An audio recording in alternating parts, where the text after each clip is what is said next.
right. We'll just wait here for a second as people begin to chime in. Why does it want me to follow? Okay, I'll follow. All right. There's old Melanie. What's up, girl? Do. What's up, Lindsay? Lindsay's on. Rachel Miller, how's it going? Working? Don't be lying on Facebook Live. There's Miss Jackie, Sandra. Hey, what's up, guys? Good to see you. We're just going to kind of let the list populate for a few minutes before we get to the subject matter. Great to see you guys on here.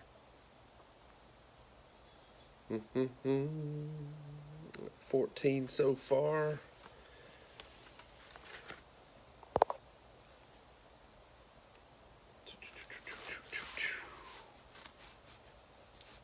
There's Kelly. You better be working.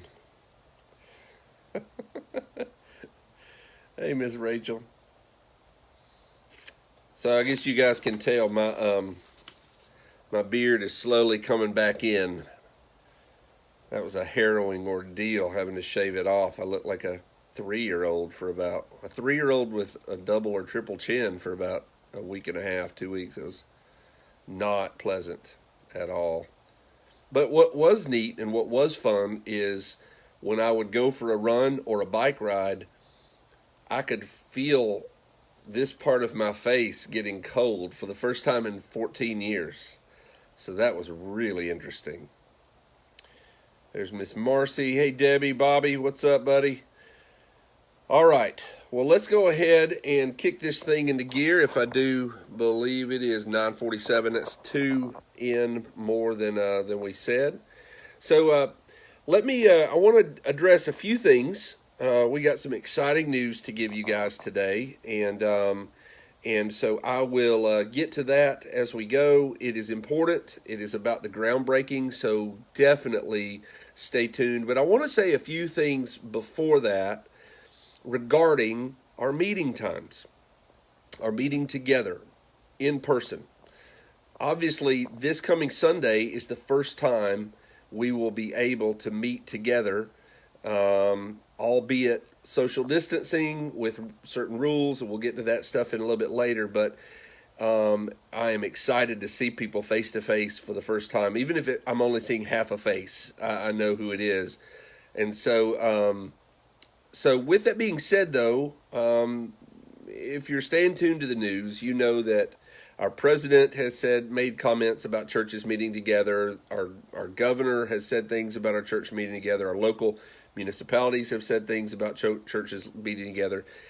It's important for us to understand, right, that the beauty of the country we live in is our churches are autonomous from these governing authorities, and so therefore our eldership does not make decisions based on what the government says, whether or not to meet. And they respect the fact that we can make those calls on our own when our people feel safe, when when we feel the coast is clear. And so it's important to understand that from the beginning, because each place around the country is different. Some, like for instance, yesterday, Jennifer and I crossed the state line to go into Daphne, and coming back into Florida. They didn't do it going into Alabama, but coming back into Florida, there was a 6-mile-long checkpoint waiting to, if you were from some of those areas, you had to be inspected, your temperature taken, all of that stuff, just to get into the state of Florida. Going into Alabama, they're like, nah, come on in. So each place is different. So we need to respect that. Number 2, just because some churches are meeting and some are not meeting does not mean that those that are meeting are more faithful or more spiritual than the ones who are not meeting. It's important to know that, because They're taking their own chances. Their leadership is making decisions for them. And so our leadership at Gateway is going to make those decisions based on the CDC, based on those evidences, based on those things, to make sure that we are putting our best foot forward and keeping our people safe. Because the truth is, if you love your neighbor, part of loving your neighbor means that you are going to love them enough not to get them sick. And it's funny because, if you continue to stay away from the politics of this decision, then, or if you get sucked into it, it can strongly divide us. And so we don't want to do that. That's not who we are. That's not our nature as a church.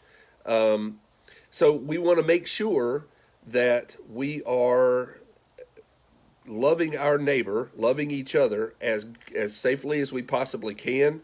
And if it means that we can begin meeting together in certain ways that lend the meeting to that safety, then that's what we'll do. And I will say that day is coming. It is coming. It's getting closer and closer. We're in discussions with the elders constantly, talking about it. And so we will keep that information in front of you. We, however, are in a very unique situation because the school board largely decides whether or not we can use the facility that we would meet in to worship. So they have said for the month of May, we're not meeting. We are still awaiting word on June. They have not gotten back to us, and it is pretty near June. So we all kind of have this itch, though, or this hunch that time is approaching. And so I think if you stay tuned to the emails, the text messages, the Facebook Lives, the announcements, all the things that we're putting out, you'll get to see some of that stuff. Also, just wanted to say that just because some church members will go back, that also doesn't make them more faithful than the others who are choosing not to. The truth about this virus is that some people are at a much higher risk.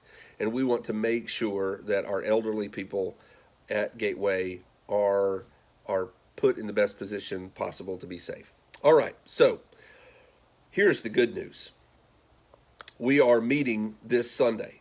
Now, worship will be pre-recorded. That means I'll be preaching my sermon on Thursday, and all of the things that we do normally live will be pre-recorded, but then broadcast live on Sunday at the announced time.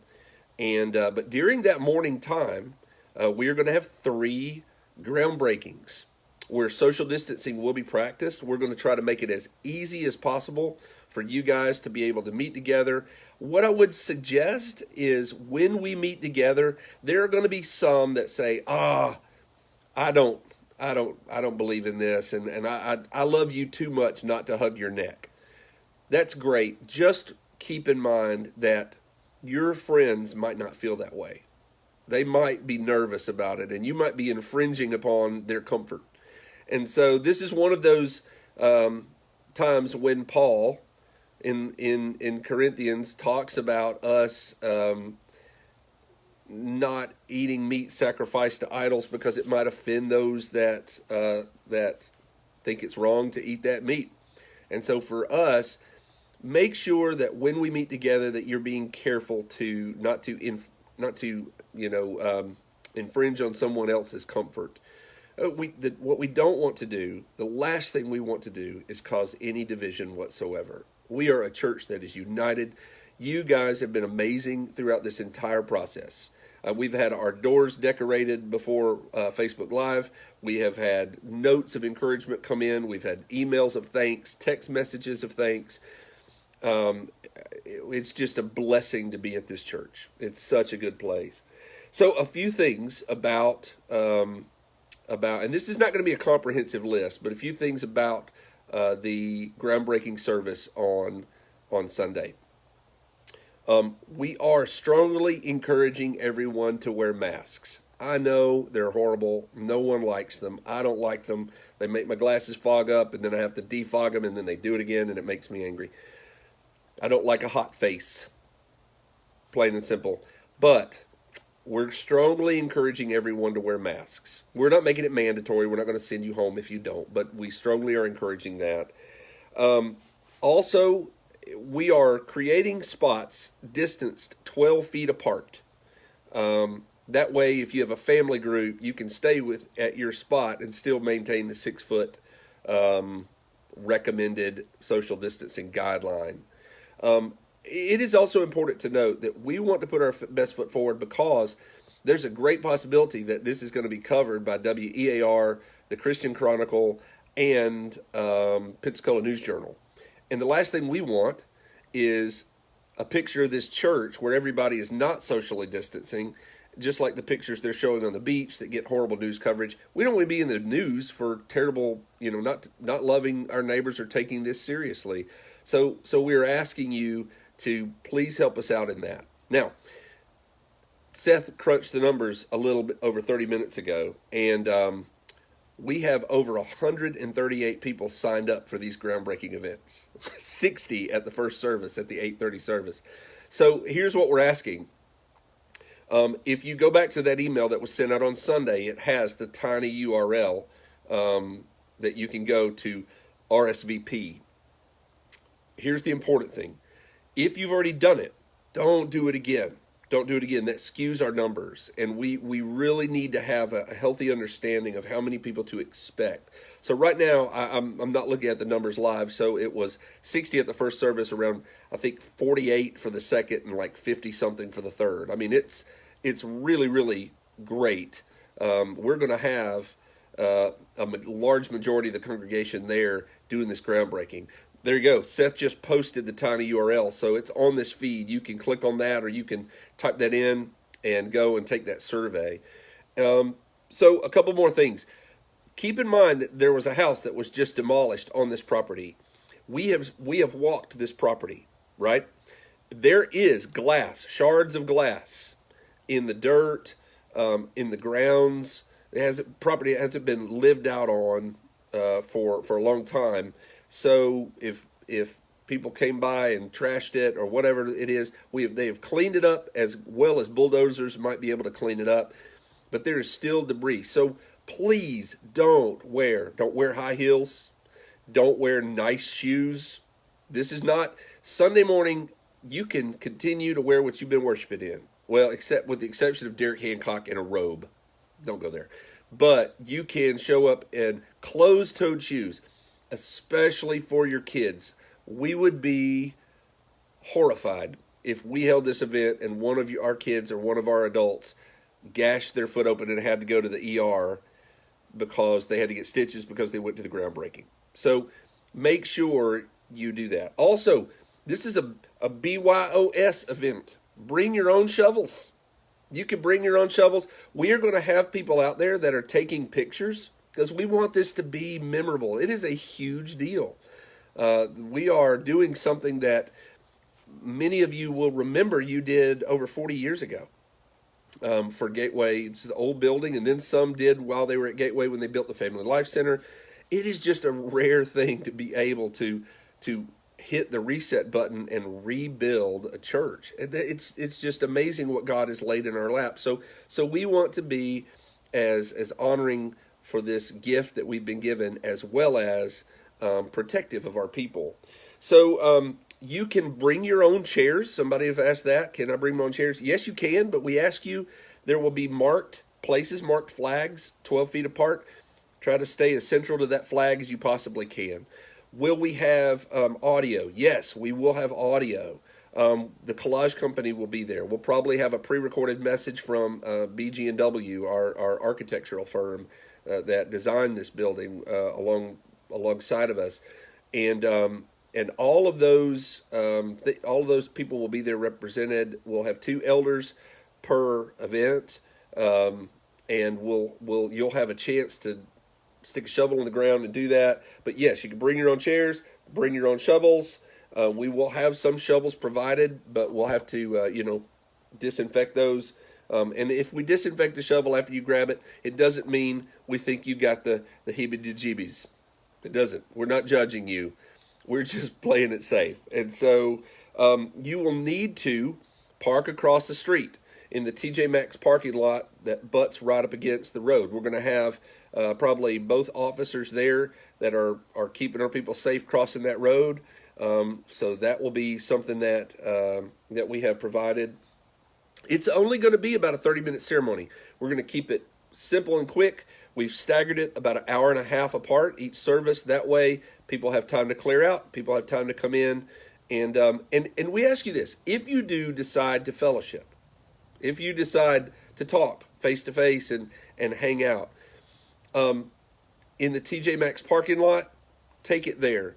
But try to remember to socially distance when you do that, because again, just remember, you might think you know somebody so well, and you might I've been best friends with them for 30 years. But they might be petrified about this virus. And if they are, they may say nothing to you, but if you invade their space, they may feel totally terrified. And what we don't want to do is create a scenario where they're afraid to gather when we begin gathering again because of that. I think I have covered a lot. Wear your masks. I will say this: it is difficult for you to get masks, and especially kids' masks right now. If you try to put a grown-up mask on a kid, which I did the other day, Tyler had a little PT appointment that he had to go to for his feet, and we went to the hospital. I had this grown-up mask on him. I about had to tie it in the back of his head, and then they gave me a little tiny one, and he thought it was the coolest thing in the world. So anyways, wear your masks. Try to keep a hold on your kiddos. Keep them as tight to you as you can. And for a more exhaustive list, remember Seth's email that he sent out on Sunday is an exhaustive list. It has all of this information in it. So if you need to reference that, go back and reference that.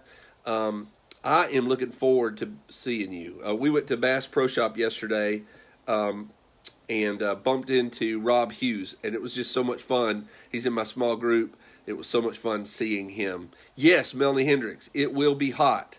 So we have also jokingly said that the reason we're not going to begin meeting outdoors as a church is because it's summertime. And if coronavirus doesn't get you, heat stroke will.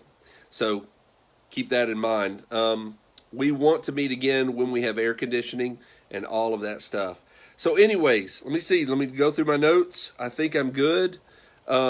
I wish I could answer all of your questions that you've been sending out. I'll look through them, and we do request your prayers. I'm about to take Jennifer to surgery. What? Yes, but it's LASIK surgery. It's something we've been waiting to do for a long time for her. Bless her heart. She's been blind ever since she's about 4 years old. So anyways, she's having that done today. So your prayers will be coveted for that. And we will see you on Sunday. God bless you. Where's the finish button? There it is.